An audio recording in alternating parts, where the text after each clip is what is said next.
उन्हाळा सुरू झाला म्हटलं की दुपारच्या रणरणत्या उन्हामधून आलं कुणी की आपण थंड काहीतरी करून पितो किंवा आलेल्या पाहुण्यांना आपण थंड काहीतरी देतो. आता मुलांनासुद्धा उन्हाळ्याच्या सुट्ट्या लागलेल्या असतात, त्यांनाही दुपारचं थंड काहीतरी हवं असतं. तर अशा वेळेस आपण काय करतो, काही थंड सरबत, आईस्क्रीम, लस्सी किंवा फळांचा ज्यूस.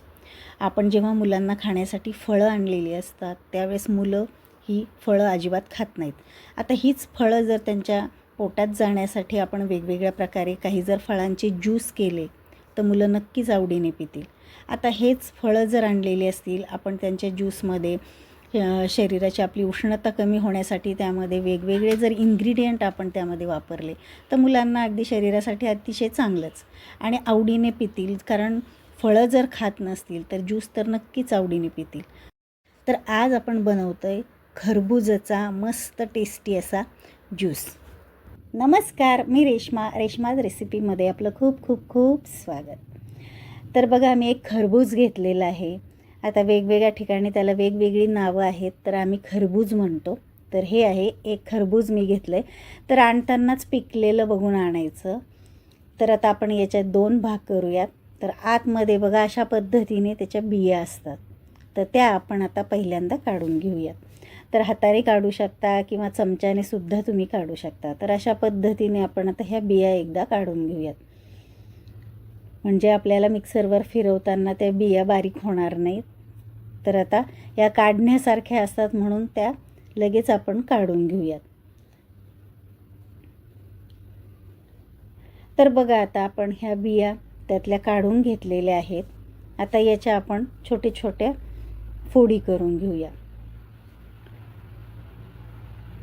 म्हणजे आपल्याला छोटे छोटे त्याचे तुकडे करायला सोपे जातील.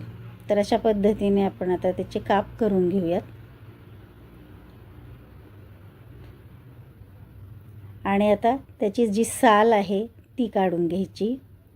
जेवढं जास्त पिकलेलं तुम्ही आणाल तेवढं मऊ आणि अगदी टेस्टी गोड असतं हे.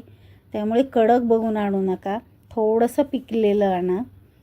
त्याचा रंग पण खूप छान असतो आणि टेस्टसुद्धा खूप मस्त असते. तर आता अशा पद्धतीने आपण ज्या फोडी केल्या त्याच्याही आपण आता थोड्याशा बारीक फोडी करायच्यात, म्हणजे मिक्सरमध्ये अगदी लगेच ज्यूस होतो. तर बघा, आता तुम्ही जर बाजारातून जर हे कलिंगड आणि किंवा हे खरबूज जर आणलं तर आणल्यानंतर फ्रीजमध्ये तुम्ही ठेवू नका. आणल्या थंड पाण्यामध्ये ठेवा आणि ज्यावेळेस तुम्हाला ज्यूस बनवायचा आहे किंवा खायचं आहे त्यावेळेसच तुम्ही लगेच ते काढून कापू शकता. तर आता बघा, याच्या आपण बारीक बारीक फोडी केलेली आहेत. तर अतिशय टेस्टी लागतं. बऱ्याच जणांना आवडतंच, कुणाला आवडत नाही असं नाही. याची फोडी नुसतंसुद्धा खाल्लं तरीसुद्धा छान लागतं, ज्यूस केलासुद्धा तरी पण मस्त लागतो. आता आपण मिक्सरचं बघा ज्यूसचं भांडं घेतलेलं आहे. आता त्यामध्ये सगळ्या ह्या फोडी टाकायच्यात आपण. तर आता हे जर खूप गोड असेल, तुम्हाला जर साखर त्यामध्ये आवडत नसेल किंवा नुसतं जर फळाचाच या ज्यूस आवडत असेल तर साखर नाही टाकली तरी चालेल, किंवा मग जर फिक्कं असेल तर तुम्ही साखर टाकू शकता.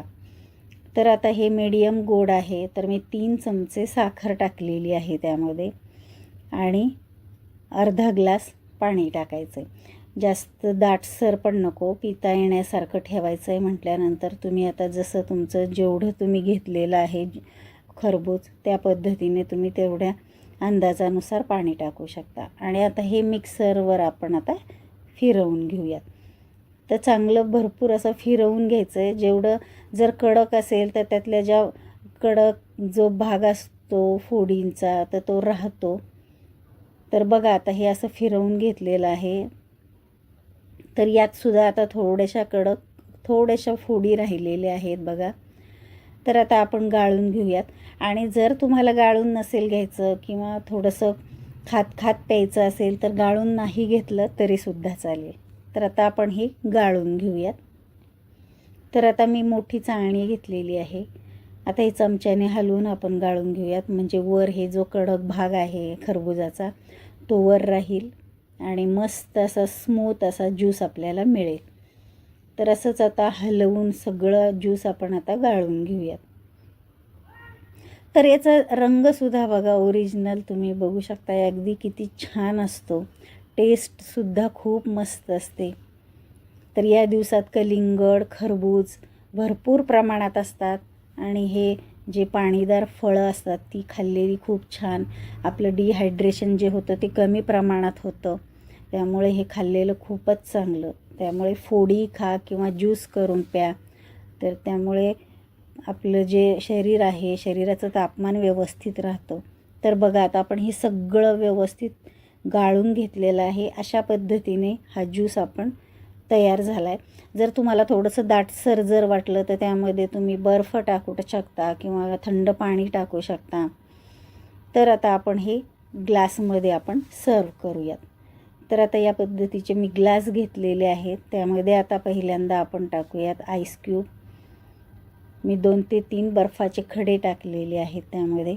आणि आता आपण टाकतोय आता हा ज्यूस. तर आता दोन्ही ग्लासमध्ये आपण ज्यूस घेतलेला आहे.